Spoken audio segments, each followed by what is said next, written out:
Good afternoon, everyone. Good afternoon. Thank you for joining this session.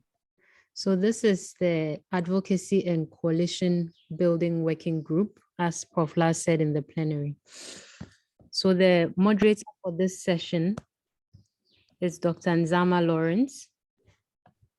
A brief introduction. Dr. Nzama Lawrence is an experienced social activist with strengths in community and health system strengthening, community mobilization, policy advocacy, lobbying, human rights, and project management. Having worked in the social justice and public health space for over a decade, he is well-versed on issues of politics, policy, health, human rights, inequality, and various other socioeconomic issues facing the people of South Africa. Thank you very much, Dr. Nzama, for being a part of this. You can go ahead. Thank you so much. Would you want me to switch on the video? Whichever one you prefer. So far as we see your screen, yes, you can go ahead. Okay. All right. So thank you so much. And I think I won't take time so that we can have more time in our deliberations and discussion on the group. Really just sharing some of the advocacy and coalition work on healthy food policy and food justice that Healthy Living Alliance has been doing, how we've been framing it, who have we been working with, and some of the thematic areas that we have been focusing on. So I'll go straight. I took this from Professor David Sanders, the late Prof. David Sanders, in terms of dealing with malnutrition, that malnutrition is really not a clinical condition, but it's an outcome of the political, it's a political outcome of the global economical, political, and social structures. So it manifests itself in the failure of policies in our countries. And it's actually really a symptom of persistent and entrenched poverty and inequality. Hence, our work on food policy cannot happen in the object, in the thinking that the issue of food is not intersectoral, it's not cutting across all other issues that we're dealing with in our region. Many countries do not have the right to food enshrined in the Constitution. So here I gave an example of the South African context where right to food is actually guaranteed in the Constitution, which states that everyone has a right to sufficient food, and that the state has to make progressive realization of this right. But what is more important in South Africa, and there is a lot of work that's happening on the school nutrition program to test this, is that Section 21 guarantees that every child has a right to basic nutrition and shelter. And this right, it doesn't have limitations. So there have been a lot of litigation around access to school nutrition for children, underprivileged children in South Africa in this regard. Here I was just painting a picture, but maybe before I go here is that we also do have international instruments and treaties in countries which do not have right to food as a constitutional right nationally, that we could look at exploring in the realization of right to food. So in this slide, I wanted to just talk briefly in how COVID-19 has been very pervasive in nature, in actually showing the vulnerability of the food systems and the hunger problem that as a country we have. And these numbers showed when they were during lockdown that, household, like 1 in 5 household didn't have, reported hunger, and 2.8 million children were facing hunger in this year, in 2021. So I think the problem that we're dealing with, we all know, as people working in this field in our own perspective, is that often cheaper food is made convenient, so it's accessible, often also affordable, And in South Africa also, we have been always been not doing well on stunting as a big problem. And the South Africans, the statistics South Africa has shown that, you know, families are living below food poverty line, and the revised food poverty line, food alone, was revised to be at 624 rands. I won't talk more on this, but South Africa has seen a growing number of cases of people living with diet-related diabetes, as well as we have a problem of diagnosis. So we have a whole lot more bigger numbers of people who remain undiagnosed with diabetes and blood pressure. And COVID again showed, I think it's the same in all our region and countries, that severe symptoms of COVID-19, mortality and morbidity was due to people with diabetes, blood pressure, and other non-communicable diseases.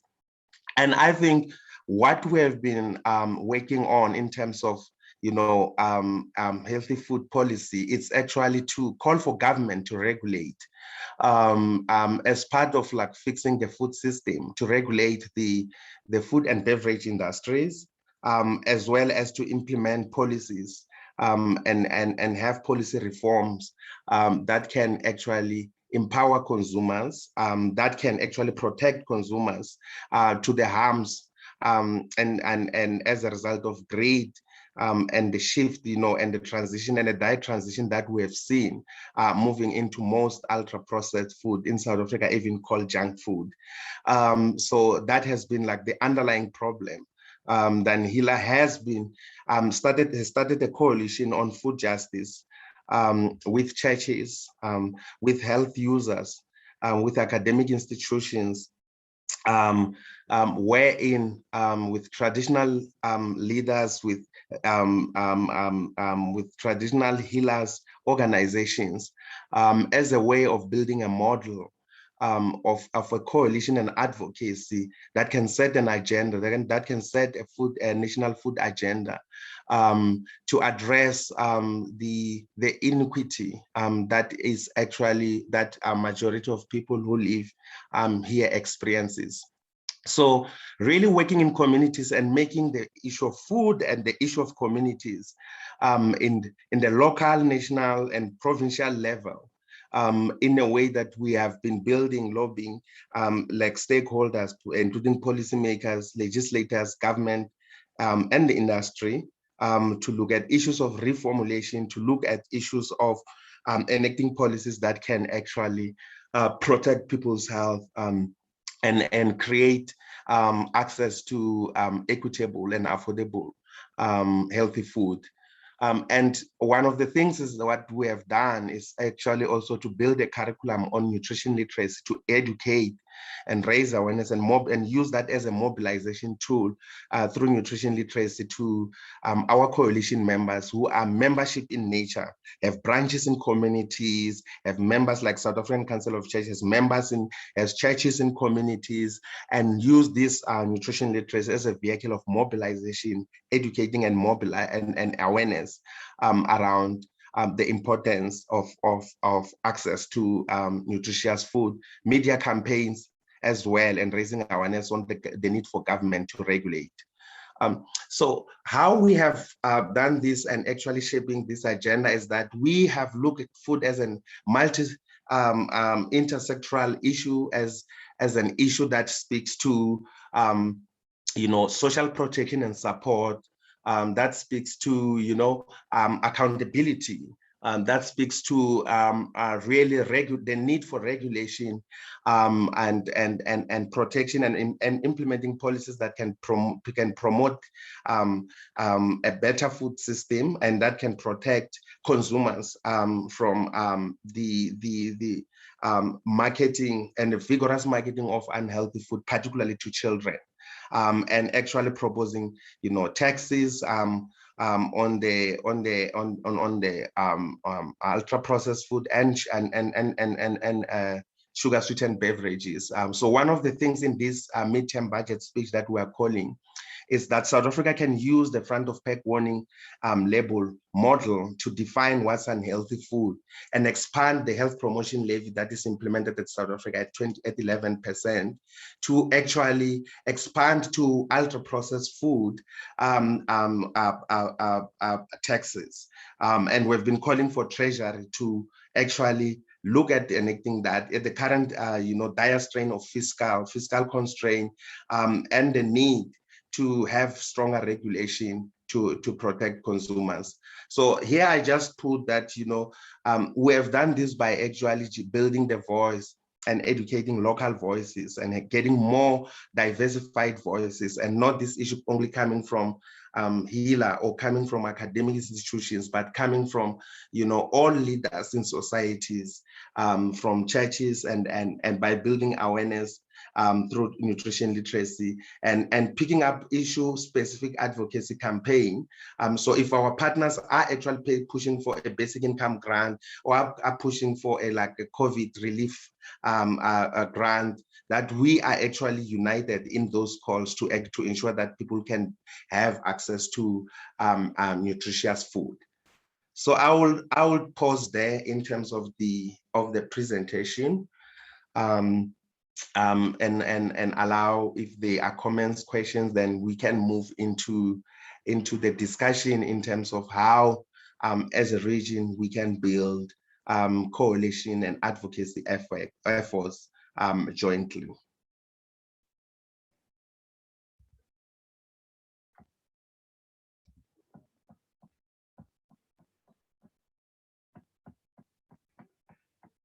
I'll stop sharing.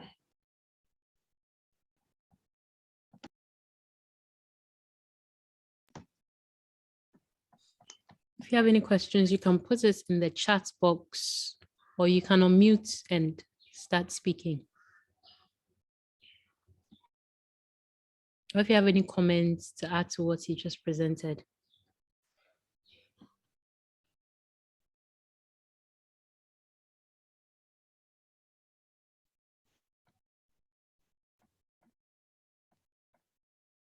So everyone is okay, everyone is on mute. So I think Program Director can direct me if you, in terms of leading into the next discussion of discussing coalition and advocacy building. I think it'll just be a guided discussion. So going through how you were able to get the buy-in, build an advocacy, how other countries who are present in this discussion would be able to do something similar in their home countries, the challenges, that type of thing.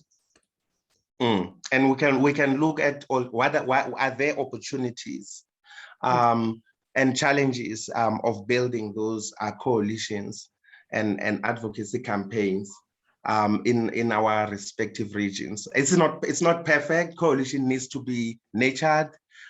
They need to be serviced, but we have built a framework of actually grounding all the issues and the agenda of right to food and food justice collectively.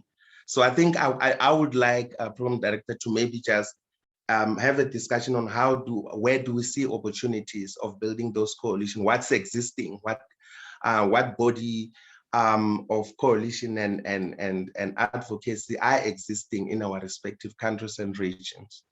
And then we could even discuss what are some of the constraints and the challenges of building those coalitions so that we could explore and I could share some of our experiences as well of teething and nurturing and growing the coalitions.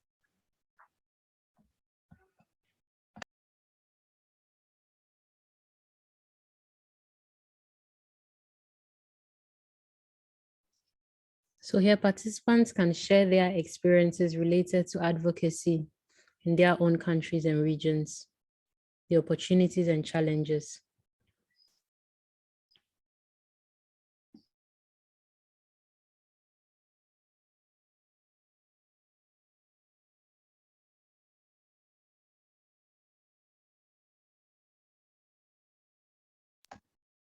Came in during the time when people have already left their desktops and their laptops, and people probably are exhausted. So I yeah, know. if we can have a feel of if people are still there. I Yes, know it has been a long day.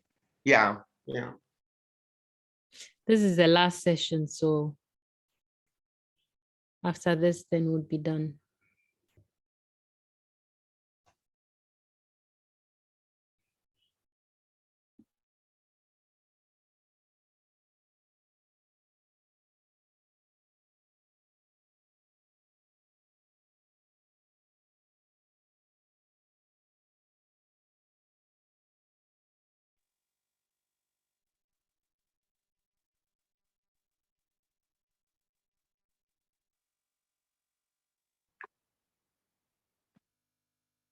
Not sure if Sir is Hello? talking.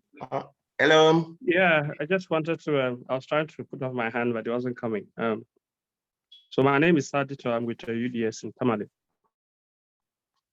Yeah, I was just going to mention that to have coalitions, it means you must have the same understanding of where you want to go. Yeah. And that can be a bit difficult. Yeah.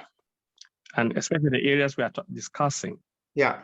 Because so many different groups have different ideas of where they want to get to. Yeah. And if they don't coincide, if those ideas don't coincide, or you are not on the same level of understanding, it can be difficult. Yeah. So most coalitions will definitely start with trying to understand each other, trying to see whether you can have a common understanding of where you are going and how to get there. Yeah. With that, it's easy to have a coalition. But if you all have different, looking at things from different directions, it can be so difficult. I can give an example of even, I'm in Ghana. One of the biggest problems is getting to understand food systems and food systems transformation. It's so difficult for us to be able to have the same understanding of what we are talking about. So how to really have a coalition in terms of moving forward can be difficult. Maybe I'll leave it there, and then I'm sure others will be able to say more on what I'm talking about. Thank you. Yeah, I think if I can comment, I think that's a very important comment. And coalitions are difficult in nature. So I think my comment would be, it's actually advisable to start small, and get other, coalition members to join when the coalition and the voice of the coalition is growing. So what you have raised, it's entirely the honest truth in terms of any kind of coalition, even just coalition in government, is that people have fundamental, differences in terms of even defining the problem. So one of the things is that if you were to start with a small group, which have got like maybe 3 or 4, because issue of food is very broad. And for us, we had to streamline and say, even what is food justice for us, defining, what is food system? How are we defining it? Because it can range from, access to food or right to food can range from water, can range to access to land, can range to food sovereignty, can range to food security, can range. So I think it is important to start maybe with a smaller group, to be able to define, the agenda that you want to focus on, and have a few range of thematic areas that you can focus on, while you are actually building, looking at building at the coalition at the later stage. So for example, for us, we had defined what is food justice, and for us, food justice, we said it's equitable access to affordable and healthy food, as a definition, because food justice could mean a whole lot more things. And we said to access food, what are some of the things that advocacy campaigns that we can take, that are winnable, right? So one of the things was to take, was a litigation around access to nutrition for previously disadvantaged children in school with one of the partners. And I think one of the things also I wanted not to talk too much was to talk about is, it does not mean in the coalition like HEALA leads everything. So there are organizations that leads social protection and social security advocacy campaign. We amplify and support. And there are other organizations who lead in stunting, child and maternal health, infant and maternal health, and we amplify, like the Nestle Stockfell and the marketing to the formula milk by Nestle. We did not lead the campaign; we amplified the campaign. The academics from the Child in Nutrition from University of Western Cape led the advocates. We amplified. We issued a statement. So that's what I also wanted to pitch on what Sai has raised, because it's crucial that the coalitions, if they are not framed well, then they could create problems, and competing priorities when people are funded for different things and prioritizing different things to achieve an ultimate goal.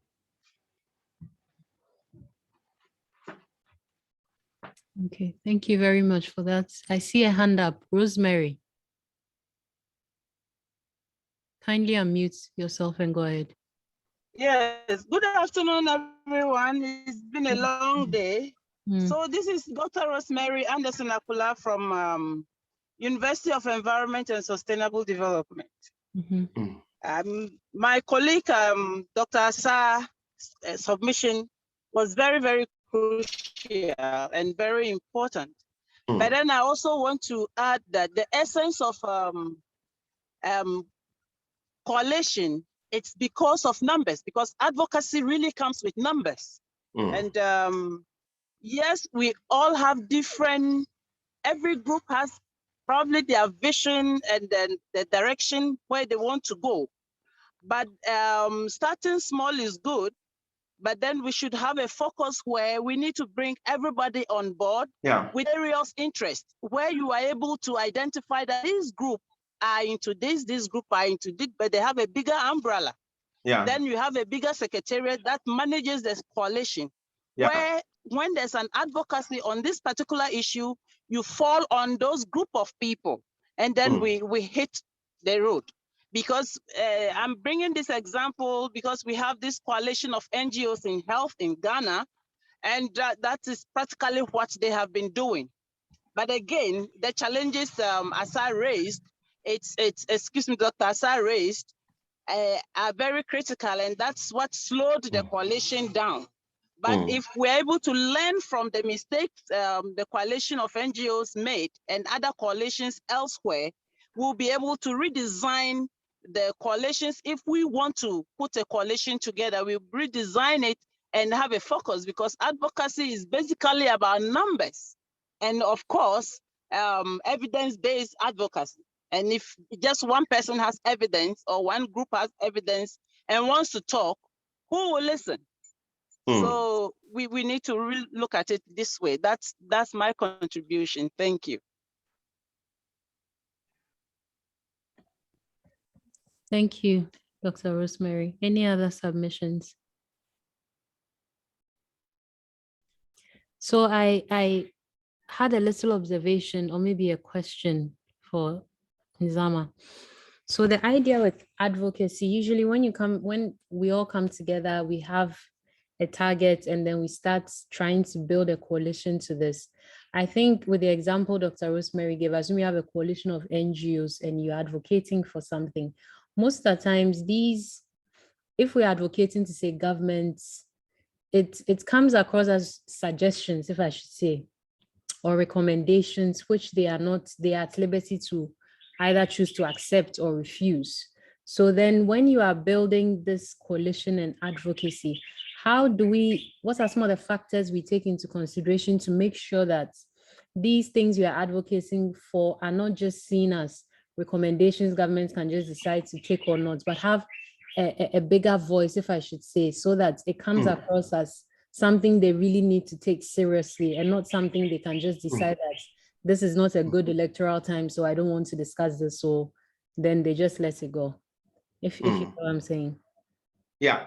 Okay. Yeah, I think those are the two critical things that Dr. Rosemary has also raised, and the question you are raising. The governments of the day in our countries, they care about the constituency. So when we move the issue of food to be not only an academic, the academia world is important in terms of building the body of evidence. When there is a diversified voice and a different voices talking to the issue, it helps to raise platform, like through the medium, through like just even national political and social arena. There is a start to actually people taking notice of the issue. So like if you get your non-traditional organization, like for example, health users, so we'll write op-eds, for example, joint op-eds with people who aren't working on food. They are health users, like the Treatment Action Campaign. If you know about them, I have been advocating for access to treatment and just talking about how food is a determinant of health, but also talking to articulating and talking to the issue of right to food and right to nutritious food. It changes the narrative when we are an organization that is known to be having resources to work in the space of access to food or right to food. And when someone else is talking on this issue, it starts to get attention, because now health users, churches are talking about, traditional leaders and healers are talking about this issue as something that needs to be addressed. Then it's that amplified voice. It's very important in our approach to reach the media, to reach the policymakers and decision makers. And I think pretty much the same in all our countries. Sometimes it's the political parties, they look at the electorate, who's the majority. We have so much competing priorities now. COVID has given us the opportunity, if there is a time when we can have, in Ghana, a progressive movement, a food justice movement in the region, is now, because COVID just exposed everything and led the issue of, food systems and the shock to the food system and access to nutritious food and access to food in general. It laid it bare.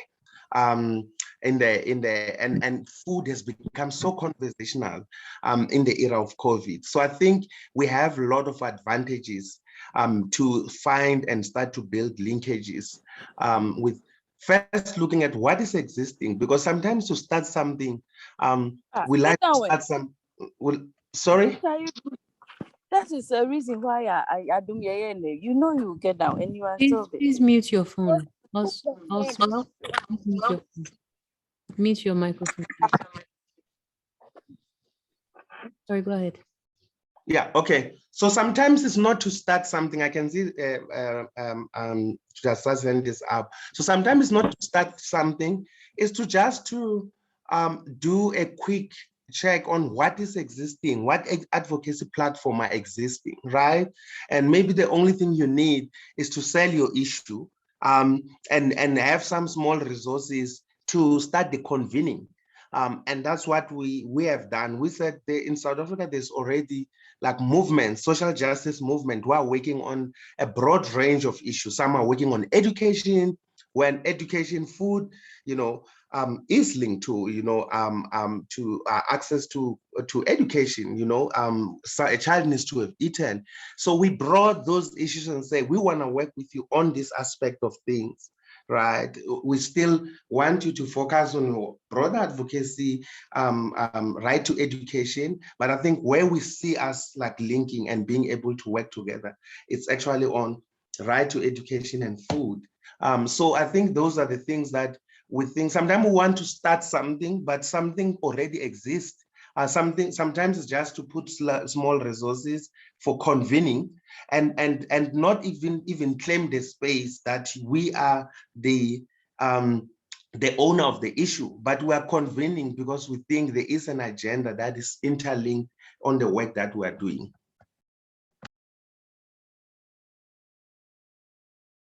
Thank you for that. Prof. Dito, you can go ahead. Yeah, Phyllis, thank you very much.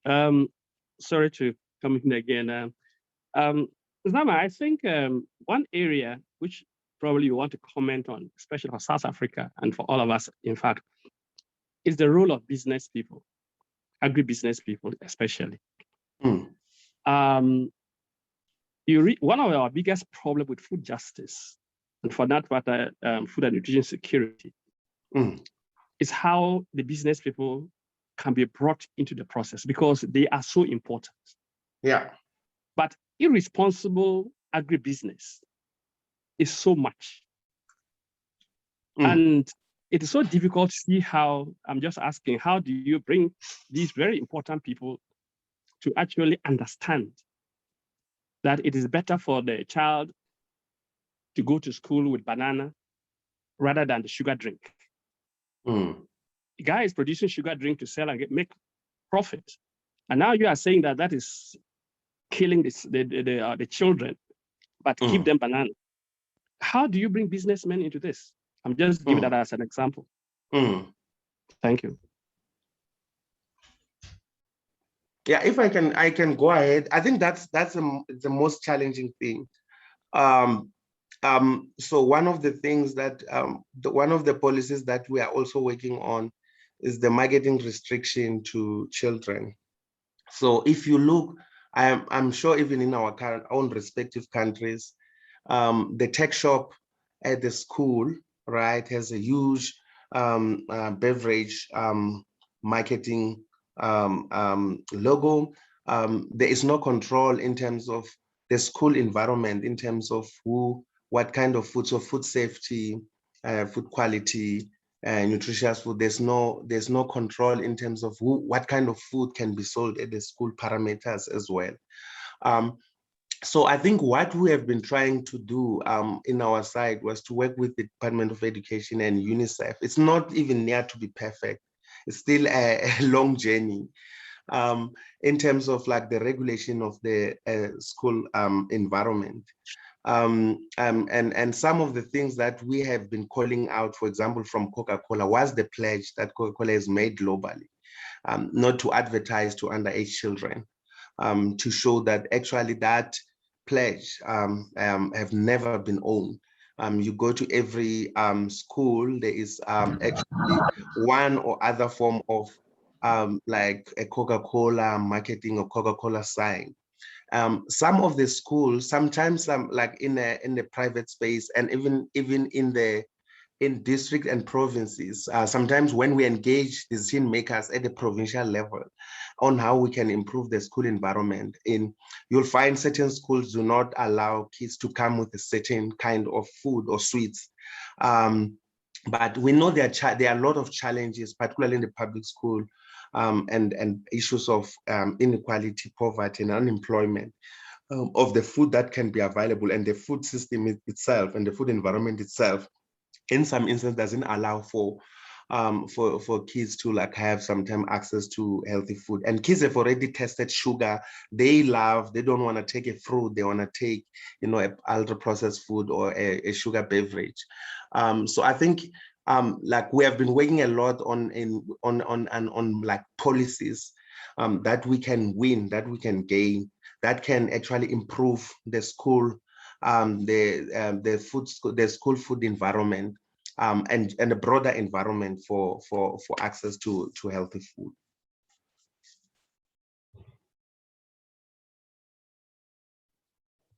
Thank you, Nzama. But I think to further retrace what Prof. Dito was saying, how do we bring this private sector to the table during, if I don't want to say negotiations because we don't really have to negotiate. Yeah. How do you get them on board in the so that there's always not this antagonistic thing going between public health and the food? Like, how do we get to be able to have a voice that benefits each other, if I should say, so that we make progress, so that there's not this constant. Yeah. One of the things we try to do, I mean, it's very small scale. I'm working with Discovery and the Ministry of Trade and Industry and government, was to like work with restaurants like your Nando's. I'm not sure if like you use the same similar. So this food restaurant will introduce like healthy food options. And then they'll work with Discovery in terms of like they rating those foods and ensuring that those foods are like really acknowledged, that, you know, like Nando's is introducing these healthy food options, like very intentional. But sometimes the industry is very difficult because they may be like really be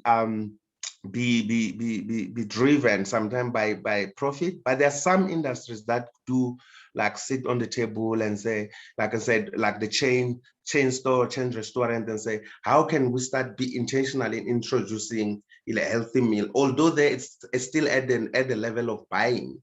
But when you start to have, you know, a former ultra processed and junk food restaurant acknowledging and starting to introduce kind of healthy food and rewarding the purchase and the availability of healthy food. It's some of the things that are very practical to work on.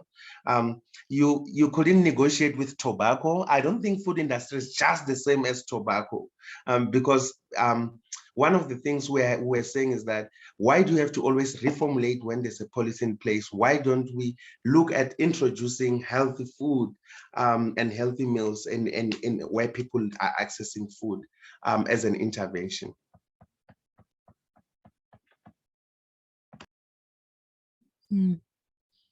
Okay, Phyllis Ado, go ahead. Okay, thank you so much for the experience sharing and the insightful contributions by the participants.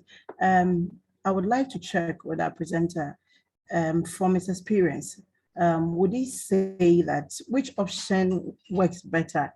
Would you go for, I would say, for lack of a better word, persuading the industries, or using a stricter approach, like giving or having policies that restricts their activities when it comes to controlling unhealthy foods?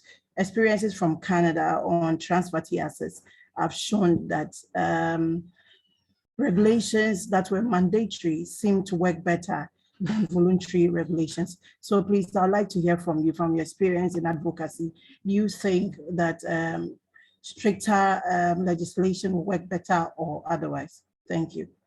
Yeah, and I think maybe it could be, thank you so much for the great question. I think what we have found from our side is that self-regulation has been the one that has been letting us down. In South Africa, for example, since the implementation of the health promotion label, sugar sweetened beverage tax, Coca-Cola has reformulated the cold drinks to no sugar, to just within the 2-3 years, they've completely moved away from the original Coca-Cola to a less sugar or no sugar. Due to as a reaction, as a response to the tax. So I think in our case, we have not seen self-regulating working. We have seen when there is a regulation in place, we have now pushed for the front of pack warning labels, and the draft regulation is in place. We are waiting for it to go for public comments.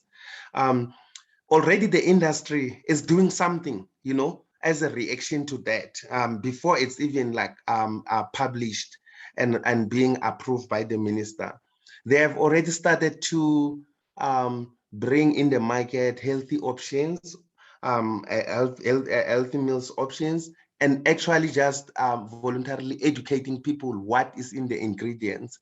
So to your response is that we haven't seen industry always coming in good faith in terms of like without you know, a regulation and control and the law really committing to changing the food environment in a meaningful way. For example, we spoke about the pledge, and we raised it with Coke that you have the pledge not to market to underage children. And until we will raise that sharply, but until we will also go back and revisit the marketing restriction policy in South Africa and say, these are the loopholes, we need to close these loopholes. Nestle, for example, the advertising of formula, I'm not sure if you saw that there was a huge outcry in South Africa where Nestle was violating the marketing restriction regulation. The regulation is there, but the Department of Health doesn't have capacity to police everyone. So we picked that up. So one of the things that we have been doing as the organization is to have like industry monitoring tools so that we can pick up when there are violations and naughtiness of violating existing policies and regulations. So to answer it short, we have not had any good joy with the self-regulation when government doesn't put any regulation or any action.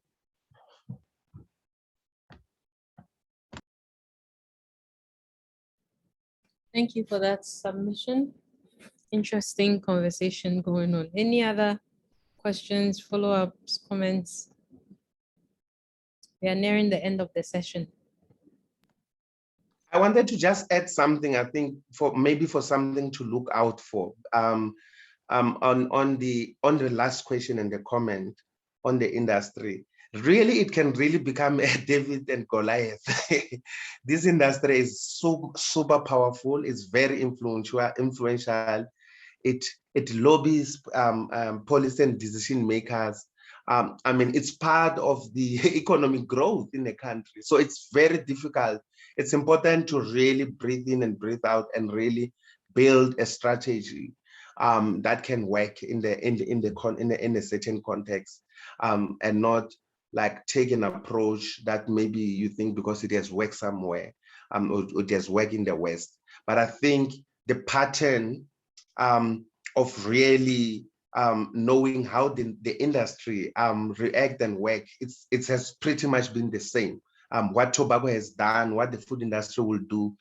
We know there are a lot of things of strategies that we can borrow in terms of the behavior of the industry. But I think what I wanted to raise is that it can really become a David and a Goliath war. It's better to form strong coalitions. It's better because even the industry, just like government, they listen at the community voices. When they hear an outcry, they say, oh, this is what we have done as a result, you know, of adjusting or of making, because we have seen the media outcry, we have seen the public outcry. They can just be as responsive as when there is actually a strong pushback by communities, but not by individual few, because it can just tend to be like a David and Goliath. And the industry is super powerful, has more resources than us to counter some of our arguments. I just wanted to put that across as well.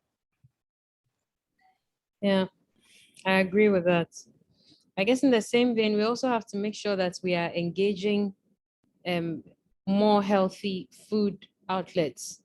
Yeah. And there's that need to make sure that we have the substitutes available when we constantly push for these unhealthy foods to be off the market. Then they have to be replaced with healthier alternatives, because then not just advocating for them to go away doesn't really solve the issue then. They'll never go away. Anyway, that's very true. Okay, I see a hand up, Pearl. Kindly unmute and go ahead. Hello, my contribution is on the food environment. I would suggest that going forward, if it is possible, we have something like food tourism. I've not seen that happen anywhere yet around the world. I think tourism is something that usually would attract people, a lot of people. So if we can probably look at putting the different actors together to organize such an event, I think it can connect a lot of people, and then there they would have access to seeing the different types of even the indigenous foods that we have forgotten about, and their nutrition profiles. And I think gradually we'll get to change people's mindset about what healthy food should look like. Thank you. Thank you, Pearl. So I'm guessing this would be on a community level or a state level where the relevant actors will come together to have these healthy food tourisms. Is that what you're suggesting? Okay. Yeah. I mean, there are days like Africa Food Day. Just imagine if we could come together and organize something and promote, you know, because this has been a result of transition from some of the healthy staple food we used to eat into like this food, ultra processed food that is like really vigorously marketed and it's convenient to access.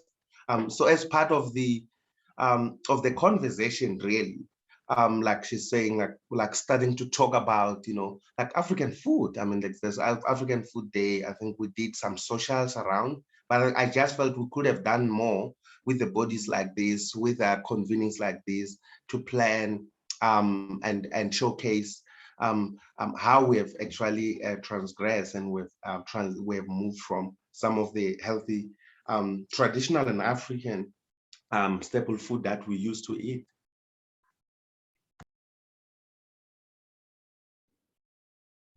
I guess then we also need to do studies to make sure that we have the nutrients profile for these, because sometimes some of our foods tend to be very energy dense, although nutrient dense.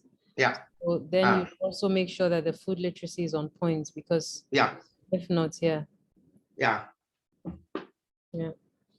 So a comment from Unity saying people must have healthy alternatives to choose from. Yes, we agree. It's difficult talking about healthy eating without having a supportive environment to have these options. Thank you for that. Any other submissions, questions, comments? Thank you for that. If I can add on that comment, sorry, it's like one of the things we are calling for in South Africa, and I'm not saying you should compare, is we are actually looking, the other eye is looking at the point, that a critical point you are raising about a supportive environment.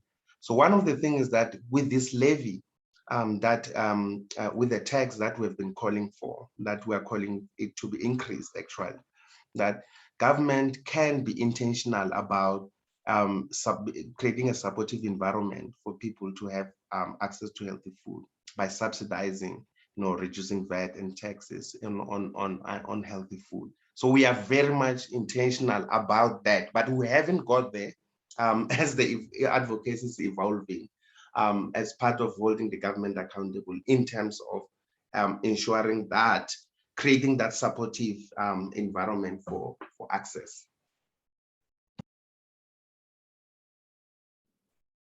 Okay.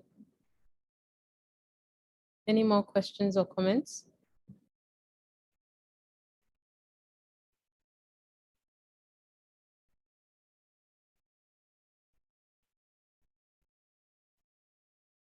The session should end in about 10 minutes. So if there are no more, maybe Nzama, you could sum up and then we could move into the plenary. Thank you. I must say, I was just coming to alert you that yes, we should be wrapping up. Yes, so thank you, Phyllis. All right.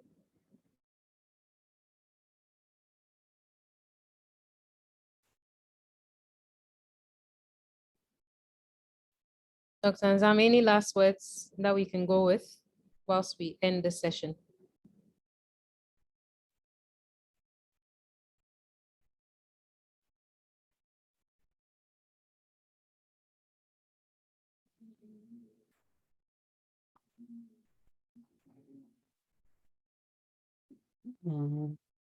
Sorry, the person you are referring to is he? Is he online? I think he just fell off, so maybe we can go back into the plenary then. Okay. Yeah. So yeah, thank you.